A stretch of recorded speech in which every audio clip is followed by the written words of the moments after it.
जिंदगी तुम्हें सुधर नहीं चाहिए तो तुमने करो। भाई रह रहे थे नहीं भाई तो खाली है उतनी रह रहे बाबा आओ बस हटाओ हटाओ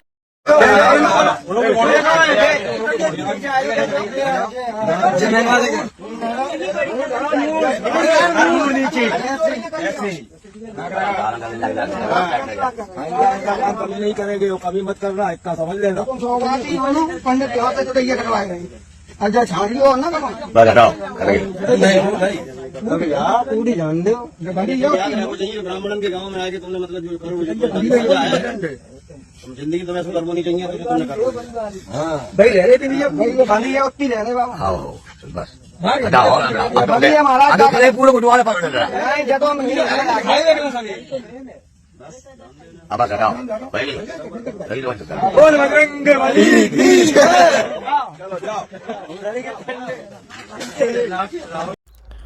समस्त को प्रभु जीशुख्रीष्टर मधुमय नाम आंतरिक नमस्कार। ख्रीष्टर प्रिय भाई और भनी मैंने ब्राह्मणवाद शासन एबे भी रही अछि कौन आपन को विश्वास होनी। जो वीडियो क्लिप आप देखिले से वीडियो क्लिप को आधार करके मुझे कहवाई चाहे जे ब्राह्मणवाद शासन एबे भी रही अछि केमिति जदि आपण कहिबे देखंतु एठी दुई जन दलित को अधा लंडा करी गुरुंडी गुरुंडी जावाई बाध्य करागला घास खुए खुए निगला नालर पानी से पियागला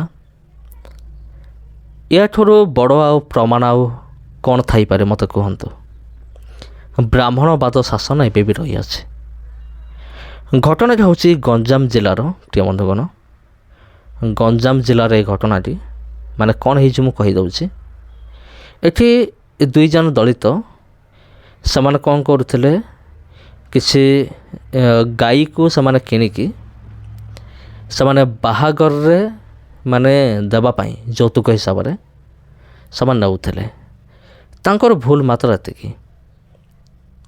आठी कौन कले ब्राह्मण माने विशेषकर ब्रिज मैंने आजिकल निजक ब्राह्मण बोली कहते से जातिर लोक मैंने धरिले धरिकी समान को अधा नंडा कले अधा नंडा करिकी समान को घास खुएकी समान को गुरुंडी गुरुंडी जावाई बाध्य करैले आउे समान को नालर पानी मध्य पीएले माने एइथरो टिके अनुमान करंतु मानविकता केते तलको खसी जाइए।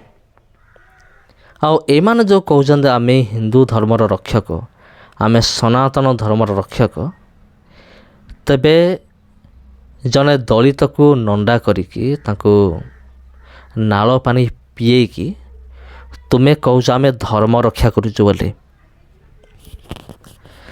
लाज लगे कथा तुम मान को गरे ख्रीस्टियन विरोधी माने तुम को लाज लगिया कथा जे तुम्हें जने दलित को यही व्यवहार तुम्हें करुच। आउ ब्राह्मणवाद शासन एबे भी रही अछि हुए तो अनेक से माने जानी पार नथिबे जे ब्राह्मणवाद कौन। ब्राह्मणवाद शासन पूर्वर थिला केबे थिला इंग्रेज माने जेबे भारत को शासन कले ता पूर्वर थिला ब्राह्मणवाद शासन। आउ सही समय ब्राह्मण माने तांको ठारो जो माने छोट जातिर लोक माने समान को दबेगी रखी थे कारण से समय ज्ञानर मध्य अभाव थिला शिक्षार मध्य अभाव थिला कारण से समय केवल बड़ जाति मान को पढ़ाई सुजोग दि जाउथला छोट जातिर लोक मान को पढ़ाई सुजोग दि जाउनथिला ए सबु समान पालन करुले। ब्राह्मण माने गोटे शास्त्र लिखिते आप जानते से समय ब्राह्मण माने एक शास्त्र लिखिते से शास्त्र ना हूँ मनुस्मृति। मनुस्मृति रे जो भाई भाव में नियम गुड़ा सब रही अच्छे एटा आग काल ब्राह्मण माने पालन करुले जानिकी लिखिते आउ दलित मान को दबेगी रखिया निमते से मनुस्मृतिर से परिचालना करथिले। आ मनुस्मृति को से एमिति परिचालना करथिले ଫଳରେ ଦଳିତମାନେ ଯେମିତି ଆଉ ଉପରକୁ ଉଠିପାରିବେ ନାହିଁ। ସେମାନଙ୍କ ଟାର୍ଗେଟ୍ ଥିଲା ଯେ ଦଳିତମାନେ ଯଦି ଶିକ୍ଷିତ ହୋଇଯାଆନ୍ତି ତେବେ ଆମମାନଙ୍କର କଳା କାରନାମା ସବୁ ମାନେ ପଦାରେ ପଡ଼ିଯିବ। ସେଥିପାଇଁ ସେମାନେ କ'ଣ କରୁଥିଲେ, ସେହି ସମୟରେ ଦଳିତମାନଙ୍କୁ କ'ଣ ପାଠ ପଢ଼ିବା ପାଇଁ ସୁଯୋଗ ଦେଉନଥିଲେ, କରେଇ ଦେଉନଥିଲେ। କାରଣ ସେହି ସମୟରେ ଏମାନଙ୍କର ରାଜ ଚାଲିଥିଲା, ଏମାନଙ୍କର ଶାସନ ଚାଲିଥିଲା। ଏମାନେ ଯାହା କହୁଥିଲେ ବ୍ରାହ୍ମଣବାଦ, ମାନେ ବ୍ରାହ୍ମଣ ଯାହା କହିବେ ତାହା ହେବ। ସେଥିପାଇଁ ବ୍ରାହ୍ମଣମାନଙ୍କର ନିର୍ଦ୍ଦେଶ କ୍ରମେ ଦଳିତମାନେ ପାଠ ପଢ଼ିପାରିଲେ ନାହିଁ। ସେମାନେ ସେମିତି ମୂର୍ଖ ରୁହନ୍ତୁ, ସତ୍ୟକୁ ନ ଜାଣନ୍ତୁ, ଆଉ ସେମାନେ ଆମର ଗୋଲାମ ହେଇକି ରୁହନ୍ତୁ। ଏଇଟା ବ୍ରାହ୍ମଣମାନଙ୍କର ଚାଲ ଥିଲା। ତାପରେ ଆହୁରି ମଧ୍ୟ ଅନେକ ପ୍ରକାର ନିୟମ ଗୁଡ଼ା ସବୁ ରହିଥିଲା। ଯେପରି ଦଳିତମାନେ ସେମାନେ କେତେବେଳେ ବାହାରିବେ, ଦିନ 12ଟାରେ ବାହାରିବେ। କାହିଁକି ଦିନ 12ଟାରେ ବାହାରିବେ? କାରଣ ସେତେବେଳକୁ ସୂର୍ଯ୍ୟ ଥିବ ମୁଣ୍ଡ ଉପରେ, ସେତେବେଳେ ମଣିଷର ଛାଇ ଥିବ ଛୋଟ, ବହୁତ ଛୋଟ।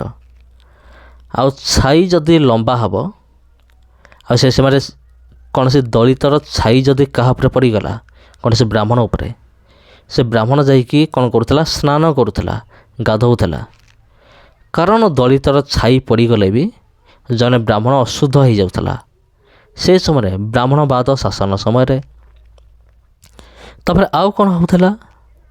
ଆଉ ସେହି ସମୟରେ ଦଳିତମାନଙ୍କୁ ତାଙ୍କର ବେକରେ ଗୋଟେ ଠେକି ଯେଉଁ କହନ୍ତି, ଗୋଟେ ମାଠିଆ ଟଙ୍ଗେଇ ଦିଆଯାଉଥିଲା। ସେମାନେ ଛେପ ଭୂଇଁରେ ପକାଇ ପାରିବେନି। ଯଦି ଭୂଇଁରେ ପକାଇବେ ତେବେ ଭୂଇଁ କ'ଣ ହେଇଯିବ? ଅପବିତ୍ର ହେଇଯିବ। ସେଥିପାଇଁ ସେମାନେ ଛେପ ପକାଇବେ କେଉଁଠି? ସେ ମାଠିଆରେ ସେମାନେ ପକାଇବେ। ଆଉ ସେମାନଙ୍କ ପଛରେ ଗୋଟେ ଝାଡ଼ୁ ବାନ୍ଧି ଦିଆଯାଉଥିଲା। ସେମାନେ ଯୁଆଡ଼େ ଯିବେ ତା ପଛରେ ଝାଡ଼ୁ କ'ଣ କରିବ? ତାଙ୍କର ପାଦ ଚିହ୍ନକୁ ମାନେ ଲିଭେଇ ଯିବ। ମାନେ ତାଙ୍କର ପାଦ ଚିହ୍ନ ଉପରେ ବି କୌଣସି ଯଦି ବ୍ରାହ୍ମଣଙ୍କର ପାଦ ଚିହ୍ନ ପଡ଼ିଗଲା ତେବେ ସେ ବ୍ରାହ୍ମଣ ମଧ୍ୟ ଅପବିତ୍ର ହୋଇଯିବ। ତେବେ ପ୍ରିୟ ବନ୍ଧୁଗଣ, ଏମିତି ଭାବରେ ଦଳିତମାନଙ୍କୁ କ'ଣ କରାଯାଉଥିଲା? ମାନେ ପୁରା ଦବେଇକି ରଖାଯାଉଥିଲା। ଆଉ ଧୀରେ ଧୀରେ ଯେତେବେଳେ ଜ୍ଞାନର ଉନ୍ନତି ହେଲା, ତାପରେ ଇଂରେଜମାନେ ଆସିଲେ, ସେମାନେ ଦଳିତମାନଙ୍କ ନିମନ୍ତେ ସ୍କୁଲ କଲେ, ତାଙ୍କୁ ପାଠ ପଢ଼ାଇଲେ।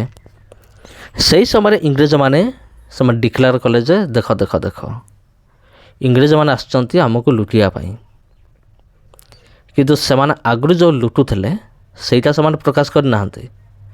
ସେମାନେ ପ୍ରକାଶ କଲେ ଯେ ଇଂରେଜମାନେ ଲୁଟିବା ପାଇଁ ଆସିଛନ୍ତି, ଆସ ତାଙ୍କୁ ଆମେ ଦେଶରୁ ଧରିଦେବା। ଏହିସବୁ ଘଟଣା ସବୁ ଘଟିଛି। ତେବେ ସେଇ ବ୍ରାହ୍ମଣବାଦ ଶାସନ ଆପଣ ନିଜେ ଦେଖିଲେ ଏବେ ବି ରହିଅଛି, ବ୍ରାହ୍ମଣମାନଙ୍କର ଶାସନ। ଆଉ ଅନେକ ଲୋକ ସ୍ଲୋଗାନ ଦିଅନ୍ତି, ଖ୍ରୀଷ୍ଟିଆନମାନଙ୍କୁ ଦେଶରୁ ବାହାର କରିଦିଅ।